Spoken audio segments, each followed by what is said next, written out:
Ei, pessoal, tudo bem? Voltei aqui com mais uma aula, da aula 5, falando sobre os termos acessórios. Lembrando que o termo acessório não é brinco, mas ele tá ali só para enfeitar, beleza?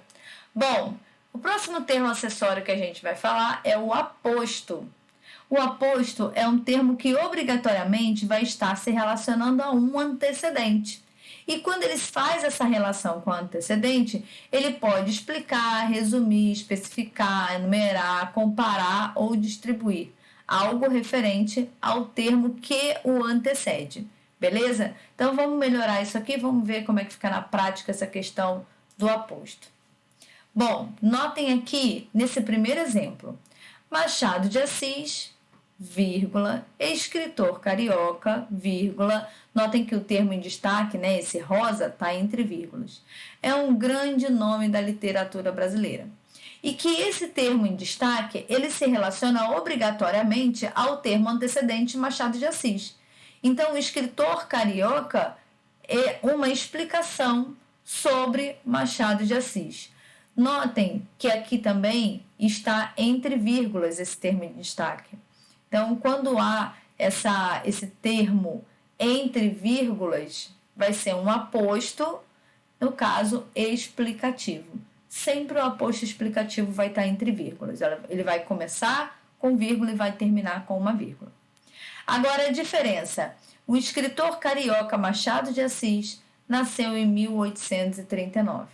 Notem, no primeiro exemplo, escritor carioca é uma explicação sobre Machado de Assis. Nesse caso, Machado de Assis restringe quem é o escritor carioca.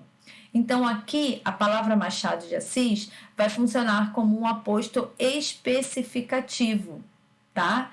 Então, ele está especificando quem é esse escritor carioca. Poderia ser qualquer um, mas no caso aqui é Machado de Assis. Então, Machado de Assis vai ser o nosso aposto especificativo. Está especificando o termo antecedente. Bom, mais um pouquinho aí de aposto. Nesse outro exemplo, diz o seguinte: sou fanático por muita coisa. : futebol, cinema, música, livros, viagens. Notem que agora, depois da palavra coisa, tem 2 pontos. E aí ele vai fazer uma enumeração de tudo que ele gosta.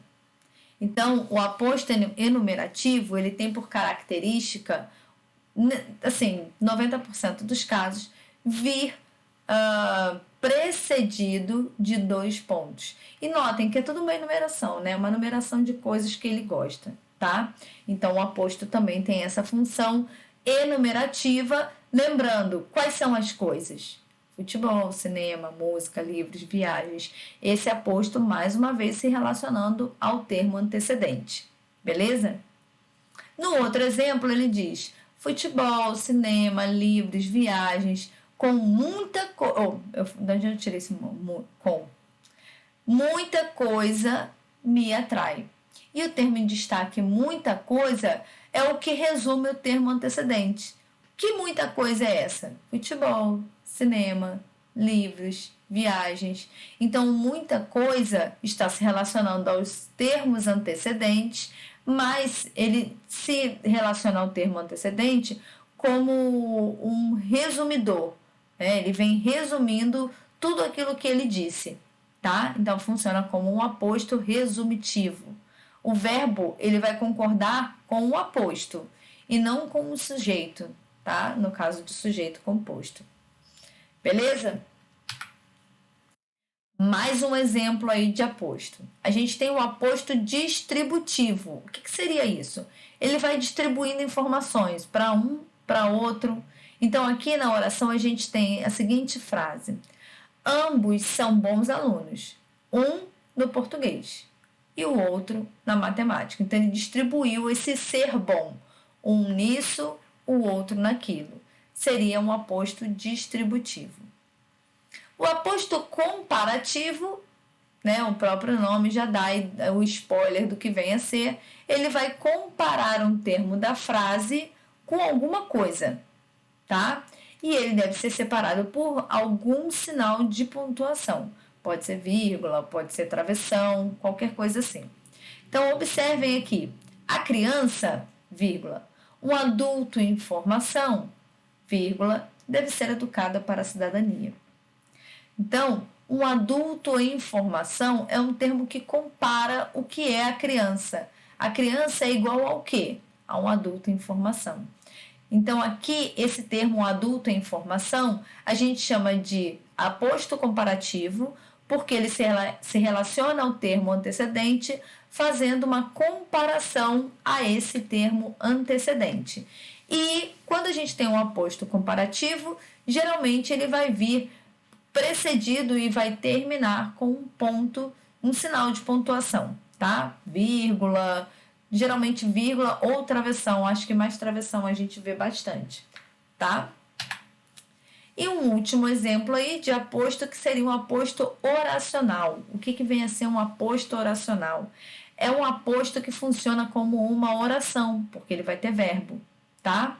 Então, quando isso acontece, vocês vão estudar isso nas orações subordinadas substantivas. Sim, vocês vão aprender acho que na aula 7, daqui a umas 2 aulas, tá? Então, quando ele diz assim, desejo-lhe apenas uma coisa, 2 pontos, e aí vem o que seja feliz. Aqui é um indício claro de que o aposto funciona como uma oração. Por que eu sei disso? Porque as orações são divididas por 2 pontos. Beleza? A gente vai ver isso mais a fundo lá na aula 7. Bom, pessoal, é isso sobre aposto. Próximo vídeo vai ser também curtinho, eu vou falar sobre vocativo, tá bom? Até daqui a pouquinho.